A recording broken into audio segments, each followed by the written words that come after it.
જય શ્રી કૃષ્ણ વિદ્યાર્થી મિત્રો, ઓનલાઈન એજ્યુકેશનમાં આપનું હાર્દિક સ્વાગત છે. આપણે સૌ શીખી રહ્યા છીએ ધોરણ 10 પ્રકરણ નંબર 7 નિયંત્રણ અને સંકલન. આપણે ભાગ નંબર 3ની અંદર આવર્તન એટલે શું તેના પ્રકારો વિશે આપણે શીખ્યા. ત્યારબાદ આપણે આગળનો પ્રશ્ન લઈએ. વનસ્પતિ અંતઃસ્ત્રાવ વર્ણવો અથવા વનસ્પતિ અંતઃસ્ત્રાવના નામ અને તેની અસરો જણાવો. તો વનસ્પતિ અંતઃસ્ત્રાવ એટલે શું? તો તેઓ વૃદ્ધિ, વિકાસ અને પર્યાવરણ પ્રત્યે જે પ્રતિચારનું સંકલન કરવામાં મદદરૂપ થાય છે. એટલે કે જે વનસ્પતિ છે એની વૃદ્ધિ થવા માટે, વિકાસ અને પર્યાવરણ પ્રત્યે જે તે પ્રતિચાર થતા હોય એનું સંકલન કરવા મદદરૂપ થાય છે. તેમનું સંશ્લેષણ સ્થાન તેમના કાર્યસ્થાનથી દૂર હોય છે. એટલે કે જે એને વૃદ્ધિની જે પ્રક્રિયા છે એ કઈ રીતે કરે છે, એનું સંકલન કેવી રીતે થાય છે, એ દરમિયાન તેનું સંશ્લેષણ મૂળ દ્વારા, પ્રકાંડ કે પર્ણ દ્વારા એ જ તેના સ્થાન તેમના કાર્યસ્થાનથી કેવા હોય છે? દૂર હોય છે. એટલે કે તેઓ સાદા પ્રસરણ દ્વારા કાર્યસ્થાન સુધી શું કરે છે? વહન પામે છે. ત્યારબાદ વૃદ્ધિ પ્રેરક અંતઃસ્ત્રાવ એક ઓક્સિન. તો તે પરોહાના અગ્રભાગે સંશ્લેષણ પામે છે. પરોહ એટલે કે જે પ્રકાંડવાળો ભાગ છે એ આગળના ભાગે સંશ્લેષણ પામે છે. ઓક્સિન શું કરે છે? કોષોની લંબાઈમાં વૃદ્ધિને શું કરે છે? પ્રેરે છે. એટલે જે તે કોષ હોય એની લંબાઈ કેટલી છે એ વૃદ્ધિ થવા માટે તેને શું થાય છે? મદદરૂપ થાય છે. જ્યારે વનસ્પતિ પર એક બાજુથી પ્રકાશ પડતો હોય ત્યારે ઓક્સિન ઉપર પ્રકાશ ન પડતો હોય ત્યારે તે બીજી બાજુ શું કરે છે? પ્રસરણ પામે છે. શું કીધું છે? કે જ્યારે વનસ્પતિ એક બાજુથી પ્રકાશ પડતો હોય અને ત્યારે ઓક્સિન ઉપર પ્રકાશ ન પડતો હોય ત્યારે ઓક્સિન શું કરે છે? એ બાજુ પ્રસરણ પામે છે. ઓક્સિનની ચોક્કસ સાંદ્રતા પ્રકાશથી દૂર રહેલા પરોહાના કોષની લંબાઈમાં વૃદ્ધિને શું કરે છે? ઉત્તેજે છે. કે ઓક્સિન કેટલી સાંદ્રતા ધરાવે છે, કેવી રીતે તેનો પ્રતિચાર થાય છે, તો એ તે પ્રકારના જે કોષો છે એની લંબાઈમાં થતા વૃદ્ધિને શું કરે છે? ઉત્તેજે છે. તો આથી વનસ્પતિ છે એ પ્રકાશની તરફ શું થાય છે? વળતી જોવા મળે છે. તો આમ ઓક્સિન પ્રકાશાવર્તન માટે શું છે? જવાબદાર છે. તો વિદ્યાર્થી મિત્રો, આ એક અગત્યનો પ્રશ્ન છે કે કોષોની લંબાઈ વૃદ્ધિને કોણ પ્રેરે છે? ઓક્સિન. અને તે ક્યાં સંશ્લેષણ પામે છે? પરોહાના અગ્રભાગે સંશ્લેષણ પામે છે. ત્યારબાદ જિબ્રેલિન. તો પ્રકાંડની વૃદ્ધિ થવામાં તેને શું થાય છે? મદદરૂપ થાય છે. આપણે અહીંયા પ્રશ્ન નીકળી શકે છે કે પ્રકાંડની વૃદ્ધિમાં ખાલી જગ્યા મદદરૂપ થાય છે. તો તમે શું લખી શકશો? જિબ્રેલિન. ત્રીજું છે સાયટોકાઇનિન. કે જ્યારે ઝડપી કોષ વિભાજન થતું હોય એવા વિસ્તારોમાં કુદરતી રીતે સહકેન્દ્રણ વધારે હોય છે. કે જે વનસ્પતિના જે કોષો છે પ્રતિચાર પ્રત્યે કેવી રીતે પ્રક્રિયા કરે છે, જ્યારે પ્રક્રિયા થતી હોય એનું કોષ વિભાજન થાય તો એ વિસ્તારોની અંદર કુદરતી રીતે એનું સહકેન્દ્ર, એની સાંદ્રતા કેવી હોય છે? વધારે હોય છે. એટલે કે ફળ અને બીજમાં તેની સાંદ્રતા કેવી હોય છે? વધારે હોય છે. તો અને અંતે તે કોને પ્રેરે છે? કોષ વિભાજનની પ્રક્રિયાને પ્રેરે છે. કોને પ્રેરે છે? કોષ વિભાજનની પ્રક્રિયાને શું કરે છે? પ્રેરે છે. ત્યારબાદ છે વૃદ્ધિ અવરોધક અંતઃસ્ત્રાવ એટલે કે એબ્સિસિક એસિડ. તો તે વનસ્પતિની વૃદ્ધિને અવરોધે છે. એટલે કે વનસ્પતિની વૃદ્ધિ થવાની પ્રક્રિયામાં એબ્સિસિક એસિડ ખૂબ જ મદદરૂપ થાય છે. અને ત્યારબાદ તેના અસરથી પર્ણો બધા શું થાય છે? કરમાઈ જાય છે. તો આ રીતે વિદ્યાર્થી મિત્રો, એક અગત્યનો પ્રશ્ન હતો. વનસ્પતિના અંતઃસ્ત્રાવ કયા કયા છે? તો વૃદ્ધિ પ્રેરક કયા છે? ઓક્સિન, જિબ્રેલિન અને સાયટોકાઇનિન. અને વૃદ્ધિ અવરોધક કયો છે? એબ્સિસિક એસિડ.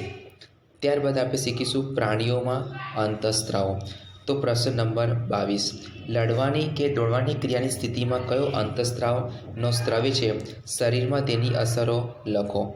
તો શરીર જ્યારે લડવાની કે દોડવાની ક્રિયાની સ્થિતિમાં હોય ત્યારે આપણા શરીરમાંથી જે એડ્રિનલ ગ્રંથિ છે એ એડ્રિનલ ગ્રંથિમાંથી એડ્રીનાલિન અંતઃસ્ત્રાવનો સ્ત્રાવ થતો હોય છે. શું છે? કે જ્યારે આપણું જે શરીર છે લડવાની કે દોડવાની ક્રિયાની સ્થિતિમાં તૈયાર થાય ત્યારે એડ્રિનલ ગ્રંથિમાંથી એડ્રીનાલિન અંતઃસ્ત્રાવનો સ્ત્રાવ થાય છે, એની અસરો કઈ છે? તો એડિનાની ગ્રંથિથી હૃદયના ધબકારામાં વધારો થાય છે અને પરિણામે આપણા જે સ્નાયુ છે એને વધારે ઓક્સિજનનો પુરવઠો મળી રહે છે. પાચન તંત્રમાં અને ત્વચામાં નાની ધમનીઓની આસપાસના સ્નાયુ શું થાય છે? સંકોચાઈ જતા હોય છે અને ત્યાં રુધિરની પ્રાપ્યતા ઓછી થાય છે. કે શરીરનું જે પાચન તંત્ર છે અને શરીરના જે ભાગમાં ત્વચા છે, ચામડી છે, એ નાની નાની ધમનીઓની આસપાસ એના સ્નાયુ શું થાય છે? સંકોચાઈ જાય છે અને ત્યાં રુધિરની પ્રાપ્યતા ઓછી થઈ જતી હોય છે. આ રુધિરની દિશા આપણા કંકાલ સ્નાયુ તરફ શું થાય છે? પ્રવાહિત થાય છે અને આ રીતે ઉરોદર પટલ અને પાંસળીઓના સ્નાયુનું સંકોચન થવાથી શ્વસન દરમાં શું થાય છે? વધારો થાય છે. તો આ બધા પ્રતિચાર પ્રાણી શરીરને લડવાની કે દોડવાની ક્રિયાની સ્થિતિને પહોંચી વળવા માટે શું કરે છે? તૈયાર કરે છે. તો યાદ રાખજો વિદ્યાર્થી મિત્રો, એડિનાલિનની અસરથી સૌથી પહેલાં એક તો હૃદયના ધબકારા વધે છે અને સ્નાયુઓને વધારે ઓક્સિજનનો પુરવઠો પ્રાપ્ત થાય છે. પાચન તંત્રમાં અને ત્વચામાં નાની નાની ધમનીઓની આસપાસ સ્નાયુ શું થાય છે? સંકોચાઈ જતા હોય છે અને એ દરમિયાન રુધિરની પ્રાપ્યતા ઓછી થઈ જાય છે. એ દરમિયાન રુધિરની દિશા આપણા કંકાલ સ્નાયુ તરફ પ્રવાહિત થાય છે અને કરોડરજ્જુ કે ઉરોદર પટલનો જે ભાગ છે એ પાંસળીઓના સ્નાયુનું સંકોચન થવાથી શ્વસન દરમાં શું થાય છે? વધારો થાય છે. તો આ બધા પ્રતિચાર પ્રત્યે જે પ્રાણીઓ છે શરીરને લડવાની કે દોડવાની ક્રિયાની સ્થિતિને પહોંચી વળવા માટે તૈયાર કરે છે. ત્યારબાદ પ્રશ્ન નંબર 23, પ્રાણી અંતઃસ્ત્રાવની લાક્ષણિકતાઓ જણાવો. ચોક્કસ અંતઃસ્ત્રાવી ગ્રંથિમાંથી સ્ત્રાવ પામતા ચોક્કસ રાસાયણિક સંયોજનો છે કે જે શરીરમાં અંતઃસ્ત્રાવી જે ગ્રંથિઓ છે શરીરના કયા સ્થાન ઉપર તે પહોંચે છે એ ગ્રંથિમાંથી સ્ત્રાવ પામતા ચોક્કસ પ્રકારના રાસાયણિક સંયોજનો આવેલા હોય છે. ત્યારબાદ અંતઃસ્ત્રાવો છે જેને રાસાયણિક સંદેશાવાહકો હોય છે. જ્યાં મગજની જરૂરિયાત હોય ત્યાં એ રાસાયણિક સંદેશાવાહકો શું છે? મદદરૂપ થાય છે. ચોક્કસ લક્ષ્ય કોષો, પેશી કે અંગો પર તેની અસર દર્શાવે છે કે શરીરનું જે ચોક્કસ સ્થાન છે એના કોષો, પેશી, અંગો પર એ અંતઃસ્ત્રાવની અસર દર્શાવતી હોય છે. અંતઃસ્ત્રાવો છે એ કોના દ્વારા વહન પામે છે? રુધિર દ્વારા. અને તે ખૂબ જ અલ્પ માત્રામાં તેનો સ્ત્રાવ થાય છે અને જો વધારે પડતો સ્ત્રાવ અને ઉણપ એ શરીરની અંદર ચોક્કસ અનિયમિતતા કે ખામી પણ સર્જન કરી શકે છે. તો શું કીધું છે વિદ્યાર્થી મિત્રો કે અંતઃસ્ત્રાવ એ ચોક્કસ પ્રકારની અંતઃસ્ત્રાવી ગ્રંથિમાંથી તેનો સ્ત્રાવ થતો હોવાથી ચોક્કસ પ્રકારના રાસાયણિક સંયોજન તરીકે ઓળખવામાં આવે છે. અંતઃસ્ત્રાવ એ રાસાયણિક સંદેશા વાહકો છે. એ અંતઃસ્ત્રાવ શરીરના ચોક્કસ લક્ષ્ય એટલે કોષો, પેશી કે અંગો પર તેની અસર દર્શાવે છે. એ અંતઃસ્ત્રાવ આપણા શરીરમાં રુધિર દ્વારા શું કરે છે?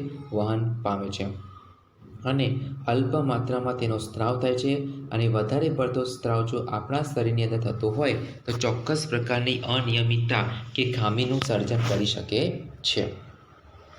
ત્યારબાદ પ્રશ્ન નંબર 24, મનુષ્યમાં વૃદ્ધિ સાથે સંલગ્ન અંતઃસ્ત્રાવો સમજાવો. તો મનુષ્યમાં વૃદ્ધિ સાથે સંલગ્ન અંતઃસ્ત્રાવ એક વૃદ્ધિ અંતઃસ્ત્રાવ એટલે કે GH ગ્રોથ હોર્મોન્સ અને બીજું છે થાઇરોક્સિન. તો મનુષ્યમાં વૃદ્ધિ સાથે સંલગ્ન અંતઃસ્ત્રાવ બે પ્રકારના છે, વૃદ્ધ અંતઃસ્ત્રાવ એટલે કે ગ્રોથ હોર્મોન્સ અને થાઇરોક્સિન. તો આપણે જે વૃદ્ધિ અંતઃસ્ત્રાવ GH એટલે ગ્રોથ હોર્મોન્સ, તો જે પિટ્યુટરી ગ્રંથિમાંથી આવતા તેનો સ્ત્રાવ થાય છે અને શરીરમાં થતી વૃદ્ધિ અને વિકાસને શું કરે છે? નિયંત્રિત કરે છે. તો જે ગ્રોથ હોર્મોન્સ છે એ આપણા શરીરના પિટ્યુટરી ગ્રંથિમાંથી તેનો સ્ત્રાવ થાય છે અને શરીરની વૃદ્ધિ અને વિકાસને શું કરે છે? નિયંત્રિત કરે છે. ત્યારબાદ છે થાઇરોક્સિન.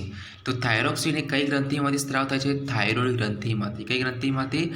થાઇરોઇડ ગ્રંથિમાંથી તેનો સ્ત્રાવ થાય છે અને તે સંશ્લેષણ માટે શું જરૂર છે? આયોડિન. કોના માટે? સંશ્લેષણ માટે આયોડિન શું છે? ખૂબ જ જરૂરી છે. તે કાર્બોદિત, પ્રોટીન અને ચરબીના ચયાપચયનું નિયમન કોણ કરે છે? થાઇરોક્સિન. અને શરીરની સંતુલિત વૃદ્ધિ માટે પણ જરૂરી છે. તો યાદ રાખજો વિદ્યાર્થી મિત્રો કે વૃદ્ધિ અંતઃસ્ત્રાવ ગ્રોથ હોર્મોન્સ એ પિટ્યુટરી ગ્રંથિમાંથી તેનો સ્ત્રાવ થાય છે. તે શરીરની વૃદ્ધિ અને વિકાસને શું કરે છે? નિયંત્રિત કરે છે. થાઇરોક્સિન એ કઈ ગ્રંથિમાંથી સ્ત્રાવ થાય છે? થાઇરોઇડ, જે ગળાના ભાગમાં આવેલું હોય છે. એ ગળાના ભાગમાં શોષણ માટે આયોડિન ખૂબ જ જરૂરી છે. તેમાં કાર્બોદિત, પ્રોટીન અને ચરબીના ચયાપચયનું શું કરે છે? નિયંત્રણ. અને શરીરની સંતુલિત વૃદ્ધિ માટે પણ તે જરૂરી છે. ત્યારબાદ પ્રશ્ન નંબર 25, મનુષ્યમાં અંતઃસ્ત્રાવના અસંતુલનની ખામી સર્જાતી અનિયમિતતા સમજાવો. તો વિદ્યાર્થી મિત્રો, જે અંતઃસ્ત્રાવો છે એ નિશ્ચિત માત્રાની અંદર તેનો સ્ત્રાવ થતો હોય છે. તેમની સાંદ્રતામાં અસંતુલનના કારણે વધારે સ્ત્રાવ કે ઉણપના કારણે તેમાં ખામીઓ સર્જાતી હોય છે. શું કીધું છે? કે જે અંતઃસ્ત્રાવો છે નિશ્ચિત માત્રામાં તેનો શું થાય છે? સ્ત્રાવ થાય છે. અને તેમની સાંદ્રતાના અસંતુલનના કારણે કે વધારે સ્ત્રાવ કે ઉણપના કારણે તેની ખામીઓ સર્જાતી હોય છે. એક, વધારે ઊંચાઈ. તો વૃદ્ધિ અંતઃસ્ત્રાવ કે ગ્રોથ હોર્મોન્સના વધારે સ્ત્રાવથી વ્યક્તિની ઊંચાઈ અસાધારણ રીતે વધે છે. શું છે? કે વૃદ્ધિ અંતઃસ્ત્રાવ કે ગ્રોથ હોર્મોન્સ જો વધારે હશે તો વ્યક્તિની ઊંચાઈ પણ કેવી હશે? વધારે વધતી તમને જોવા મળશે. વામન તરીકે જે નીચા કદનું, કે જો બાલ્યાવસ્થામાં જો ગ્રોથ હોર્મોન ઓછા હશે, એની ઉણપ હશે, તો વામન કે નાના કદ કે ઠીંગણા કદની સ્થિતિ સર્જાઈ શકે છે. તો વામનતા એટલે શું કહેવાય? નાના કદનું. એટલે કે બાલ્યાવસ્થામાં શરૂઆતમાં જો ગ્રોથ હોર્મોન ઓછા હશે, એની ઉણપ સર્જાતી હશે તો વામનતાની સ્થિતિ સર્જાશે. ગોઈટર, જે આયોડિનની ખામીથી થતો રોગ છે. એટલે કે આપણા આહારમાં આયોડિનની ઉણપને કારણે થાઇરોક્સિનના સંશ્લેષણને અસર કરે છે અને કયા પ્રકારનો રોગ થાય છે? ગોઈટર. થાઇરોઇડ ગ્રંથિ કદમાં અસાધારણ વધારાને કારણે ફૂલેલી ગરદન જોવા જેવું હોય છે. તમે જોઈ શકો છો બાજુની આકૃતિમાં તમને જે બતાવ્યું છે, આયોડિનની ઉણપથી કયો રોગ થાય છે? ગોઈટર નામનો, જે થાઇરોક્સિનના સંશ્લેષણને અસર કરે છે અને એના કારણે કદમાં અસાધારણ વધારાને કારણે ફૂલેલી ગરદન જેવો ભાગ જોવા મળતો હોય છે. તો આ રીતે મનુષ્યના અંતઃસ્ત્રાવના અસંતુલનની સર્જાતી 3 પ્રકારની ખામીઓ છે. એક, વધારે ઊંચાઈ, વામનતા અને ગોઈટર. ત્યારબાદ છે મધુપ્રમેહ એટલે કે ડાયાબિટીસ. તો જો ઇન્સ્યુલિનનો સ્ત્રાવ વધારે પૂરતા પ્રમાણમાં ન થાય તો રુધિરમાં શર્કરાનું પ્રમાણ શું છે? એનું સ્તર વધારે થતું જાય છે. એટલે કે ઇન્સ્યુલિન એટલે કે એનો સ્ત્રાવ પૂરતા પ્રમાણમાં ન થાય તો લોહીની અંદર શર્કરા એટલે કે જે વધારે પડતું સુક્રોઝનું પ્રમાણનું સ્તર વધી જાય તો ડાયાબિટીસ થવાનો ગંભીરતા રહેલી છે. અને તેના કારણે મધુપ્રમેહ એટલે કે ડાયાબિટીસ નામનો રોગ થઈ શકે છે. એના માટે ઇન્સ્યુલિનનો સ્ત્રાવ પણ લેવામાં આવે છે. એટલે કે કહી શકાય કે પૂરતા પ્રમાણમાં આપણે ખાંડ લેવી જોઈએ. જો વધારે પ્રમાણ લેવામાં આવે તો ડાયાબિટીસનું જોખમ રહેલું હોય છે. અને ડાયાબિટીસ થવા માટેના ઘણા બધા કારણો પણ જવાબદાર હોય છે. તો એના માટે તમારે ડાયાબિટીસ ન થાય એટલા માટે યોગ્ય પ્રકારની કસરતો અને યોગ્ય પ્રકારનું આહાર સંતુલન પર તમારે ખાસ ધ્યાન રાખવું જોઈએ. ત્યારબાદ છે પ્રશ્ન નંબર 26, અંતઃસ્ત્રાવના નિયમન માટે પ્રતિક્રિયા આધારિત કાર્ય પદ્ધતિ સમજાવો. તો શરીરમાં જ્યારે જરૂર હોય તો અંતઃસ્ત્રાવ યોગ્ય માત્રામાં સ્ત્રાવ થવો જરૂરી છે. શું છે? કે શરીરમાં જ્યારે જરૂર હોય ત્યારે યોગ્ય પ્રમાણમાં અંતઃસ્ત્રાવનો સ્ત્રાવ થવો ખૂબ જ જરૂરી છે. જો શરીરને પૂરતા પ્રમાણમાં અંતઃસ્ત્રાવ પૂરો પાડવામાં ન આવે તો તેના કાર્ય પર ઘણી બધી અસર થઈ શકે છે. આથી અંતઃસ્ત્રાવની સ્ત્રાવ ક્રિયાનું નિયમન કરવા માટે ક્રિયાવિધિ જરૂરી છે. અને શરીરમાં સ્ત્રાવિત થતા અંતઃસ્ત્રાવનો સમયનો અને તેની માત્રાનું નિયંત્રણ પ્રતિક્રિયા ઉપર આધારિત કાર્ય પદ્ધતિથી થઈ શકે છે. તો આ રીતે શરીરમાં જ્યારે જરૂરિયાત હોય ત્યારે યોગ્ય માત્રામાં સ્ત્રાવ જરૂરી છે. અને જો પૂરો પાડવામાં ન આવે તો તેના શરીરની ઉપર કાર્ય પર ઘણી બધી અસરો થાય છે. અને એ સમય એ માત્ર નિયંત્રણ પ્રતિક્રિયા કરવું ખૂબ જ જરૂરી છે. ઉદાહરણ તરીકે, જ્યારે રુધિરમાં શર્કરાનું સ્તર વધી જાય તો સ્વાદુપિંડના જે કોષો તેની જાણકારી મેળવે છે અને પ્રતિચાર રૂપે ઇન્સ્યુલિનનો વધારે સ્ત્રાવ પણ કરી શકે છે. એટલે કે જો રુધિરની અંદર શર્કરાનું સ્તર વધી જાય તો સ્વાદુપિંડ તેના કોષો પર વધારે માહિતી પ્રાપ્ત કરી લે છે અને એ કોષો પર અસર પહોંચાડે છે અને પ્રતિચાર રૂપે ઇન્સ્યુલિનનો વધારે સ્ત્રાવ કરી શકે છે. ઇન્સ્યુલિન રુધિરના શર્કરાનું સ્તરનું નિયમન કરી શકે છે. જે ડાયાબિટીસ માટે જે ઇન્સ્યુલિનનો સ્ત્રાવ થતો હોય છે એ દરમિયાન રુધિરમાં શર્કરાના સ્તરનું નિયમન કોણ કરે છે? ઇન્સ્યુલિન. અને જ્યારે રુધિરમાં શર્કરાનું સ્તર ઘટી જાય તો ઇન્સ્યુલિનનો સ્ત્રાવ કેવો થઈ જાય છે? ઓછો થઈ જાય છે. તો આ રીતે આપણી અંતઃસ્ત્રાવના સ્ત્રાવના નિયમન માટે પ્રતિક્રિયા ખૂબ જ જરૂરી છે.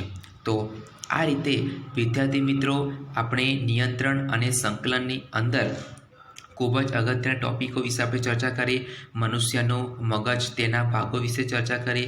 ત્યારબાદ વનસ્પતિમાં સંકલન, ત્યારબાદ આવર્તનના પ્રકારો, પ્રાણીઓમાં સંકલન, અંતઃસ્ત્રાવી ગ્રંથિ એટલે શું, લડવાની અને દોડવાની ક્રિયામાં કોણ મદદરૂપ થાય છે. ત્યારબાદ આપણે અસંતુલન થતી ખામી આપણે જોઈ, વામનતા, ત્યારબાદ થાઇરોઇડ ગ્રંથિ, ત્યારબાદ મધુપ્રમેહ, ડાયાબિટીસ કેવી થાય છે તેની સંપૂર્ણ જાણકારી આપણે આ વિડીયોની અંદર આપણે મેળવી.